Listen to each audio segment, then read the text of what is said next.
ఇక దాని తర్వాత విశుద్ధ చక్రం. ఇది ఇక్కడ ఉంటుంది మన కంఠం దగ్గర. ఇది ఏం చేస్తుందంటే ఇది బ్లూ కలర్ ఉంటుంది. దీనికి మనము బుధుడు ప్లస్ శుక్రుడు అధిపతులు అంటే ప్లానెట్ పరంగా వాళ్ళకి సంబంధించిన స్టోన్లు పెట్టాలి. అంటే పచ్చ ప్లస్ వజ్రం పెట్టాలి. ఈ ఉంగరాలు అంటే స్టోన్లు ధరిస్తే దాని యొక్క ప్రాబ్లం పోతుంది. దీని యొక్క మంత్రోచ్చారణ కూడా హమ్ అని చదవాలి. హమ్ అని చదివితే 21 టైమ్స్ చేయాలి. ప్రతిదీ 21 టైమ్స్ చేయాలి కంపల్సరీ. చేస్తేనే అది యాక్టివేట్ అయిపోతుంది శరీరంలో. అయిపోయి ఇక్కడ ఏమైనా గొంతు సంబంధించిన ప్రాబ్లమ్స్ ఉంటే తగ్గిపోతాయి. ఆ తర్వాత ఆజ్ఞాచక్రం. ఆజ్ఞాచక్రం అనేది మన యొక్క ఈ నొసల్ కాడ ఉంటుంది, ఇక్కడ థర్డ్ ఐ అంటాం దాన్ని. అయితే ఇది ప్రాబ్లం ఉంటే మెంటల్గా డిస్టర్బ్ ఉంటాము.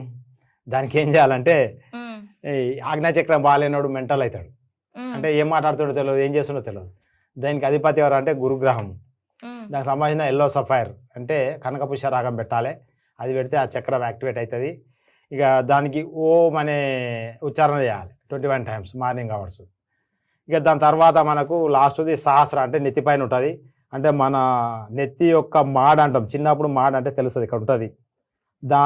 దాన్ని లెక్కేసుకోవాలి. సహస్ర అంటే ఇక్కడ దీనిపైన ఇటు ఉంటుంది. దీని యొక్క గ్రహం వచ్చి యురేనస్ అంటే విశ్వం అనుకోండి. దీనికి ఎలాంటి స్టోన్ ఉండదు. దీనికి ఓం అనే మంత్రమే చదవాలి. ఈ మంత్రం చదివితే ఇది కూడా యాక్టివేట్ అవుతుంది. అయితే ఈ ఆరా మనకి ఇంక్రీజ్ కావాలని చెప్పి అందరూ ఏం చేస్తారంటే సంవత్సరాలు మెడిటేషన్ చేస్తారు. అది అలా చేస్తే ఏదో ఒకటి ఎప్పుడు అన్బ్యాలెన్సే ఉంటుంది షట్ చక్రాలు అంటే ఈ మన శరీరంలో.